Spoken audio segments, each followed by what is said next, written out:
वो ऐसी थी, ये माहौल ऐसा है, वो मोबाइल गर्म हो गया था। मोबाइल ज्यादा रुक गया था।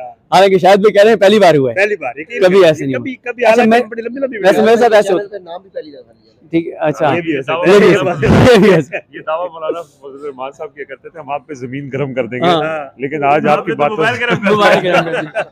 अस्सलाम वालेकुम, मैं शाहिद सकलैन हूँ। इस वक्त सुप्रीम कोर्ट में मौजूद है मेरे साथ सदीक जान साहब, रिजवान गिलज़ाई साहब और ज़ुबैर साहब मौजूद हैं। आज सुप्रीम कोर्ट में बहुत अहम समाअत थी और जो मैंने समझा है, क्योंकि मैं कोर्ट कभी कभार आता हूँ, ये सारे भाई कोर्ट कवर करते हैं, मुझे ये लगता है कि जो यहाँ वाला मामला था आज वो शायद यहाँ क्लोज़ हो गया है और अब आगे कोई आर्डर जारी होगा और सियासतदानों को शायद कोई एक और मौका दिया जाए कि वो आगे बात को बढ़ाएं एक दूसरे के साथ इंतखाबात की एक दिन की तारीख के हवाले से। सदीक साहब, आप समाअत में मौजूद थे।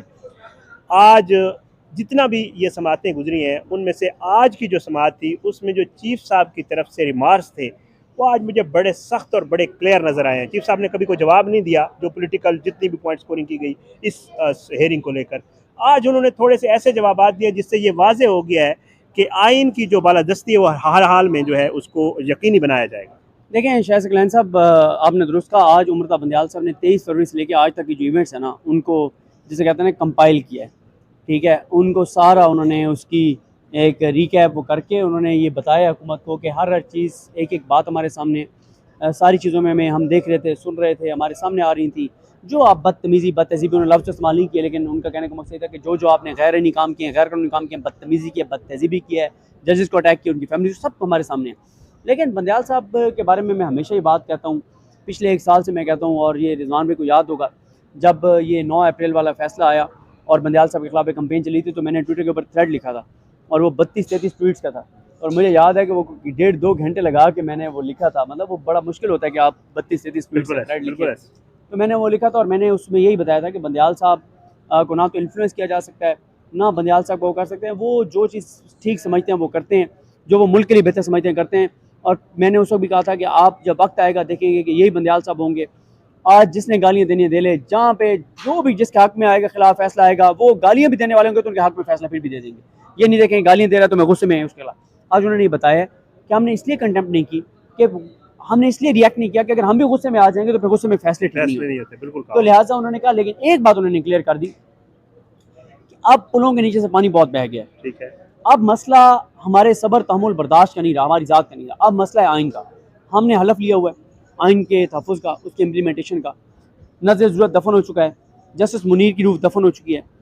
अब हमने जाने इम्प्लीमेंटेशन की तरफ। हमने अभी तक जो अपनी पावर्स इन्वोक नहीं की, अब हम इन्वोक करेंगे। पता आपको भी है, पता हमें भी है। आप जो ड्रामेबाजी करें, अदाकारी करें, फनकारी करें, सियासत करें, आइन कानून पे आप वाज़े हैं। यही वजह है कि आप आइन कानून की तो बात ही नहीं कर रहे। आपको पता है कि आप ग्राउंड इस विकेट पे आप कमज़ोर हैं, आप ग्राउंड ही कुछ और ले रहे हैं। तो बड़ी क्लैरिटी है। चीज़ें भाईजान अब इम्प्लीमेंटेशन की तरफ जा रही हैं और चीज़ें अब जो है ना वो जिसका सियासी और इंतज़ामी सर जाना होगा वो जाएगा। मैंने आपको पहले बताया था कि सियासी और इंतज़ामी सर मुझे जाते हुए नजर आपने ये ना, मैंने आखिर में आपसे एक बड़ा अहम सवाल करना है। अब गिलज़ाई साहब, आज समाअत के दौरान जब फारूक नाइक साहब ने बात की सारी, तो चीफ जस्टिस साहब ने बड़े सब्र से पहले उनको सुना, उन्होंने जितनी बातें भी की। चीफ जस्टिस साहब ने एक बात की, उन्होंने कहा कि जी आपने ये जो आज बातें की हैं ये आप लोगों ने पहले क्यों नहीं की। इसके हवाले से थोड़ा बताइएगा क्या सूरत हाल थी। देखिए, एक तो उन्होंने कहा कि आपने एक तो नज़रसानी अपील नहीं की, दूसरा ये जो सारी बातें आप उठा रहे हैं, आप तो 3-2-4-3 में से निकला ही नहीं है, इसी के ऊपर बात करते रहे, संजीदा आपने लिया ही नहीं है और आपने सारा फोकस जो है वो सियासी बातों के ऊपर किया है। दूसरा जो सबसे इंपॉर्टेंट बात आज जो चीफ जस्टिस ने की है ना, वो ये होती है शायद भाई कि जो सबसे इम्पॉर्टेंट चीज़ होती है इंसान के लिए, वो एक तो उसकी ज़िंदगी होती है, उसके बाद वो जिस ओहदे पे होता है। चीफ जस्टिस ऑफ पाकिस्तान का ये जो ओहदा है, ये समझ लें कि सबसे बड़ा ओहदा है। लेकिन उन्होंने कहा कि मैं आइन पर अमल दरामद के लिए किसी कुर्बानी से भी दरेग नहीं करूँगा। ये उन्होंने बेसिकली पैगाम दिया है कि वो लोग जो ये समझते हैं, कोई एडवेंचर करना चाहते हैं कि हम चीफ जस्टिस को हटा देंगे, जिस तरह परवेज़ मुशर्रफ ने इफ्तिखार चौधरी को फारिग कर दिया था, तो हम इनके खिलाफ कोई रेफरेंस लेंगे, ये हटा देंगे या कोई पार्लियामेंट के ज़रिए कोई एक्शन करेंगे। तो हमने कहा कि इससे पैगाम दिया है कि ये चीज़ें इतनी अहमियत नहीं रखती, आइन और कानून ज़्यादा अहम है। और उन्होंने कहा कि हम किसी कुर्बानी से दरेग नहीं करेंगे। तो लोग बात करते हैं कि आइन और कानून पर अमल दरामद करवाएंगे चीफ जस्टिस को, कैसे करवाएंगे जब कोई अमल दरामद करेगा नहीं। तो उन्होंने उसके लिए भी आज सारा पैगाम दे दिया है कि जब बंदा खुद इस हद तक चला जाए और आइन और कानून पर अमल दरामद के लिए कुर्बानी तक की बात करें, तो इसका मतलब है कि वो अपनी बात के ऊपर संजीदा। और बिल्कुल सिद्दीक भाई ने बिल्कुल ठीक कहा है, जिस तरह की उनकी शख्सियत है उमरता बंदयाल साहब की, उनने इसमें कोई शक नहीं है, बहुत ज़्यादा रिस्ट्रेंट का मुजाहरा किया है, बहुत सब्र और तहम्मुल का मुजाहरा किया है। उनकी फैमिली के साथ जिस तरह उनकी घर के अंदर समझिए कि घुस के उनकी फैमिली की ऑडियो रिकॉर्डिंग्स की गई, उनकी बेटी के हवाले से जिस तरह की सोशल मीडिया के ऊपर कैंपेन्स की गई, उसके बावजूद वो शख्स एक दफ़ा भी उसने रिएक्ट नहीं किया। आज 6 मिनट के उन्होंने रिमार्क्स दिए, उसमें सारी चीज़ें की, लेकिन उन्होंने कहा सियासी बातों का मैं कोई जवाब नहीं दूंगा, हमने सिर्फ कानून और आइन के मुताबिक चलना है।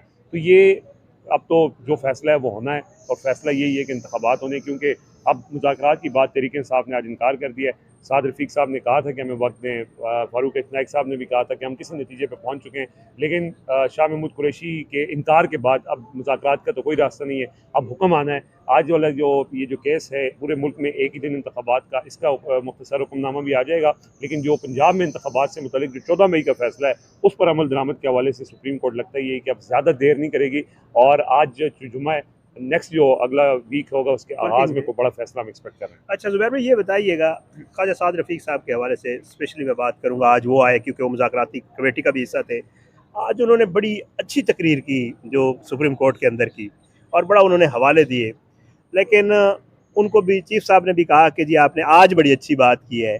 इससे पहले जो रवैया रहा है स्पेशली पीडीएम की जमातों का, जो कोर्ट से बाहर रहा है, उसके हवाले से थोड़ा बताएं कि आज जो साद रफ़ीक साहब ने बात की है और जो इस दौरान सारा रहा है, ये क्या मामला? देखें, नून लीग का जो इस सारे मामले के ऊपर रवैया रहा है ना, वो नवाज शरीफ की वही पुरानी सियासत है, ये दब जाओ या दबा लो। तो उन्होंने प्रेस कॉन्फ्रेंसेस में सुप्रीम कोर्ट को दबाने की कोशिश की। पार्लियामेंट के अंदर जो है वो गैर आइनी तकरीरें की, क्योंकि पार्लियामान के अंदर जजेस के खिलाफ जो है वो कोई बात नहीं की जा सकती। आइन की खिलाफ वर्जी वो पार्लियामान के अंदर भी करते रहे, लेकिन जब 3 रुकनी बेंच के सामने वो बैठते हैं या उनके वकला आते हैं, तो हमने देखा कि उनके वकील जो है वो उस जारहाना अंदाज के नहीं बल्कि बड़े मोदमाना अंदाज के चीफ जस्टिस के सामने खड़े होते हैं और बात भी बड़े तरीके से करते हैं। आज चीफ जस्टिस ने उनको जो कानूनी निकात पीडीएम को या हुकूमत को उठाने चाहिए थे, वो कानूनी निकात चीफ जस्टिस ऑफ पाकिस्तान ने सामने रखे कि अगर आप आइनी तौर पर ये मुकदमा लड़ना चाहते थे तो आपके पास ये ग्राउंड्स मौजूद थे। जो ग्राउंड जस्टिस अतर मिनल्लाह ने रखे कि क्यों असम्बलियाँ तहलील हुई, इसका भी जायज़ा लेना चाहिए। जो ग्राउंड आप ये रख रहे हैं कि अगर इस वक्त सूबे में इंतखाबात हो जाएं और जब कौमी असम्बली का मामला आएगा तो फिर निगरान हुकूमत किस तरह काम करेगी, क्योंकि सूबे में जो कौमी असम्बली के हल्के हैं वहाँ पर भी निगरान हुकूमत के क़याम में ही होगा, क्योंकि ये 18वीं तरमीम के बाद एक आइनी ज़रूरत है। तो इस मामले पर चीफ जस्टिस बुनियादी तौर पर उनको नुक्ते बता रहे थे कि आपने ये काम करना था, लेकिन आपने सियासत की। आप आइनी तौर पर आप पहले रोज़ से जो है वो सियासत कर रहे हैं और हमने आपकी सियासत का जवाब नहीं देना। हमने बड़े तहम्मुल मिजाजी के साथ आपको सुना, हम बर्दाश्त कर रहे हैं और हम सुनेंगे, हम गुस्सा नहीं करेंगे, लेकिन हम फैसला देंगे, क्योंकि हमने अल्लाह के हुजूर आइन के तहफ़्फ़ुज़ का हलफ उठाया है। और मेरा ख्याल है कि जो आज समाअत हुई है उसके बाद लग ये रहा है कि ये दरख्वास्त जो है वो तो अब निपटा दी जाएगी, कि जो मुल्क भर में बैक वक्त इंतखाबात के हवाले से दरख्वास्त है ये निपटा दी जाएगी। लेकिन जब अगली जो दरख्वास्त आने वाली है जो अभी तक टेकअप नहीं हुई, वो वही है कि इंतखाबात के हवाले से है कि जो इंतखाबात का जिसमें फ़ैसला दे चुकी है सुप्रीम कोर्ट के 14 मई को इंतखाबात करवाने हैं। अब उसके ऊपर आइन में जो चीफ जस्टिस ने कहा है कि जो आइन में जो रास्ता है उसको हम अपनाएंगे, और जो आइन कहता है उसका तहफ़्फ़ुज़ का हलफ हमने उठाया है। तो मेरे ख्याल से अब ये मामला ज़्यादा लंबा नहीं जाएगा, 1-2 रोज़ की बात है, शायद अगले हफ्ते इब्तदाई दिनों में वो केस भी टेकअप हो जाए और फिर देखेंगे कि क्या होता है आने वाले दिनों में। मैं एक सवाल सिद्दीक भाई के सामने रखना चाहता हूं। ये मामला तो है, अब एक और मामला जो गैर आइनी इस टाइम हो रहा है, दोनों सूबों में निगरान हुकूमतें हैं वो 90 दिन से आगे चली गई हैं, तो इस मामले को भी सुप्रीम कोर्ट इशारा दे चुकी है कि हम इसको देखेंगे। इसके लिए कोई अलग दरख्वास्त में ये मामला देखा जाएगा या उसी केस में इसके ऊपर भी, क्योंकि ये बड़ा इंपॉर्टेंट है, इसके लिए भी कोई? सदीक भाई, मैं सवाल ऐड कर दूं क्योंकि बिकॉज जाहिर बात है, इसमें मैं ये भी जानना चाहूँगा कि जैसे ज़ुबैर भाई ने बात की, आने वाले दिनों में कुछ होने जा रहा है, क्योंकि तौहीन अदालत की बातें हो रही हैं, दूसरी बातें तो ये ऐड कर दीजिए।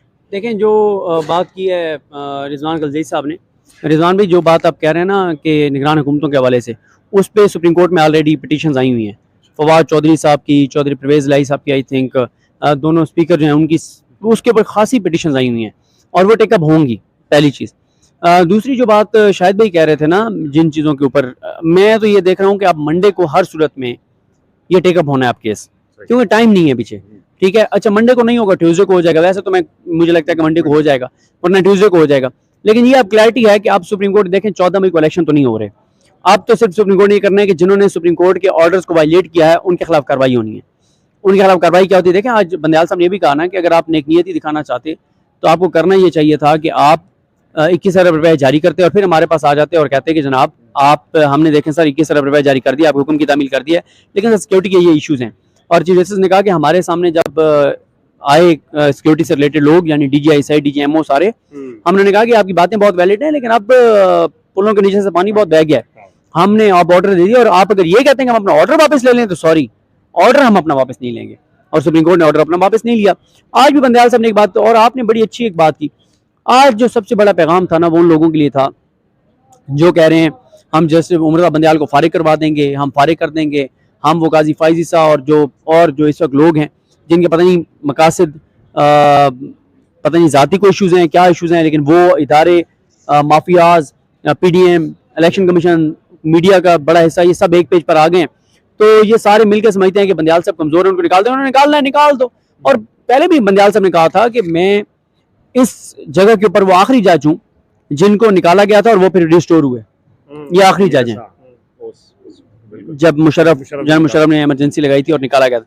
तो बंदयाल साहब अदलिया में वो आखिरी जज हैं जो बहाल हुए थे। और बंदयाल साहब ने कहा था कि वो मेरे लिए, मेरा जिंदगी का कॉन्सेप्ट बदल गया था उसके बाद, यानी वो नामुमकिन नजर आता था कि हम बहाल होंगे, हम बहाल हुए, मेरा जिंदगी का कॉन्सेप्ट बदल गया था। और मैं माजी में देखता हूँ कितने बड़े बड़े नाम थे जुडिशरी में जिनको निकाला गया और वो वापस नहीं आ सके। तो बात यह है कि हम तो वापस आए हैं, तो ये अल्लाह की देन है, ये जगह अल्लाह ही इस जगह से हटा सकता है। और आप अगर जोर लगाना चाहते हैं लगा लें, लेकिन असल बात यह है कि बंदयाल साहब डटे हुए हैं, पीछे नहीं हट रहे। उनकी फैमिली के ऊपर, उनके ऊपर, जजेस के ऊपर जो कीचड़ उछाला जा रहा है, जो उछाल रहे हैं, वो कीचड़ सारा उनके चेहरों पे दोबारा वापस आ रहा है। लेकिन बंदयाल साहब को अल्लाह ताला ने सुरखरू किया है, अल्लाह ताला ने उनको इज्जत दिया। और मैं एक बात कहता हूँ रिजवान गलजई साहब, जो लोग हैं ना जो बड़ा बैठ के और कहते हैं कि हमने बंदयाल साहब को बड़ा कर दिया, तो वो अल्लाह ताला कहता है कि इज्जत और जिल्लत मैंने अपने हाथ में रखी हुई है, ठीक है। और अल्लाह ताला सारी दुनिया, वो जिससे है ना कि अल्लाह जिसे चाहे उसे मिलती है मुजफ्फर, इज्जत को दुकानों से खरीदा नहीं जाता, ठीक है। इज्जत को आप पैसे से नहीं खरीद सकते। अगर कोई ताकतवर इदारा समझता है कि वो किसी को जो है वो इज्जत दिलवा देगा, तो जितनी स्पोर्ट इस्टेब्लिशमेंट ने शहबाज शरीफ को दी है, इतनी 74 साल में इतनी स्पोर्ट मिला के भी अगर सारी हुकूमतों को मिल जाती तो पाकिस्तान आज, ठीक है, तो इससे ज्यादा इस्टेब्लिशमेंट क्या सपोर्ट कर सकती है कि उन्होंने अपने इदारे के लिए सेंटिमेंट्स क्या करवा लिया अवाम के अंदर, इदारे इज्जत यानी सब कुछ खत्म हो गया ना। इससे ज्यादा सपोर्ट क्या दे सकते हैं इनको? तो इतनी सपोर्ट जो दी सारा कुछ, तो उसके अगर मतलब लोगों की जानें तक ले ली गई ना, अरशद शरीफ साहब को शहीद कर दिया गया, लोगों को उठाया गया, नंगा किया गया, करंट लगाया गया, कैद में डाला गया, उसके वजह क्या शहबाज की इज्जत में इजाफा हुआ है? तो साबित क्या हुआ कि इज्जत अल्लाह ताला देता है, इस्टेब्लिशमेंट, इदारे, ताकत, माफियाज, पैसा, हुकूमतें मिल के भी किसी को इज्जत नहीं दिलवा सकते। और दूसरी बात यह है कि जो लोग बैठ के बातें करते हैं ना कि हमने ऑडियो जारी करके और बंदयाल साहब ये कर दिया वो कर दिया, जिस बंदे पे जुबैर भाई उनको एतमाद है ना, यानी अगर मुझे ये एतमाद है कि यार ये रिजवान गलजई साहब मेरे साथ बहुत सिंसियर हैं, ये मुझसे झूठ नहीं बोल सकते, मेरे से गलत बयानी नहीं कर सकते, तो मैं रिजवान भाई को कहूँगा रिजवान भाई जाएं किसी जगह के ऊपर, फलानी जगह के ऊपर, यार जरा चेक करके आए कि लोगों की मेरे बारे में राय क्या है। और मुझे आपने रिजवान भाई अगर मेरे से सिंसियर है, आपने मुझे सच बताना, तो आप मुझे बताएंगे क्या जिन लोगों को लगता है ना वो जरा, लेकिन एक मेरी शर्त भी है, क्योंकि मुझे पता है कि रिजवान भाई के सामने अगर मुझे गालियां पड़ेंगी नहीं, मुझे आके वो गालियां नहीं बताएंगे, एक एहतराम में एक भाइयों वाला एक होता ना, जो भी जाए ना, जो शख्सियत जिसको भेजे, 3-4 शख्सियत को भेजना चाहिए लोगों में, अपने बात लोगों को, साथ उनके वो डिवाइस लगा दें, खुफिया डिवाइसेस तो आजकल बहुत हैं, बहुत ज्यादा हैं, क्योंकि वीडियोस जो रिकॉर्ड हो रही है, ऑडियोस, एक एक ना उनके कपड़ों में डिवाइस लगा दें कि तुमने सिर्फ जाना है और हमारा नाम लेना है, और नाम भी के लोगों के सामने लेने जिनको हम बड़ा, अल्लाह माफ करे, हम डिग्रेड करते हैं, यार ये रेडी वाला है, ये इसने ये बड़ा है काम, ये ड्राइवर, ये वो छोटे, मतलब जिनको हम, जो कि अल्लाह के नजदीक तो उनका मकाम मर्तबा हमसे ज्यादा होगा शायद, ये अल्लाह ताला के, लेकिन हम बड़ा उनको वो करते हैं कि ये रिक्शा चला रहा है, ये बाइकें चला रहा है। हालांकि मैं आपको बताऊं कैसे कैसे पढ़े लिखे नौजवान, एमफिल नौजवान, PhD नौजवान बाइकें चला रहे हैं और क्रीम और उबर चला रहे हैं, लेकिन इसमें कोई हर्ज भी नहीं है, आप रिस्क हलाल कमा रहे हैं ना, रिस्क हलाल कमा रहे हैं। हम लोग पाकिस्तान से बाहर जाके भी कई ऐसी मजदूरियां कर लेते हैं, यहाँ पे हम आर महसूस करते हैं, हमें लोगों को इज्जत देनी चाहिए। उन लोगों के पास जाएं जिनको हम किसी में कहते हैं ये तो इनको पता ही कुछ नहीं है, उनके पास जाएं, फिर पढ़े लिखे 3 लोगों के पास जाएं और डिवाइस लगी हुई हो, वो से जाके नाम लें कि रिजवान साहब वो क्या ख्याल है सदीक जान के बारे में, ठीक है। और आप हाफिज हैं, ये अजहर मिशवानी भी हाफिज है, आप भी हाफिज हैं, माशाल्लाह यार। तो नाम सिर्फ लेने, ऑडियो रिकॉर्डिंग ऑन हो।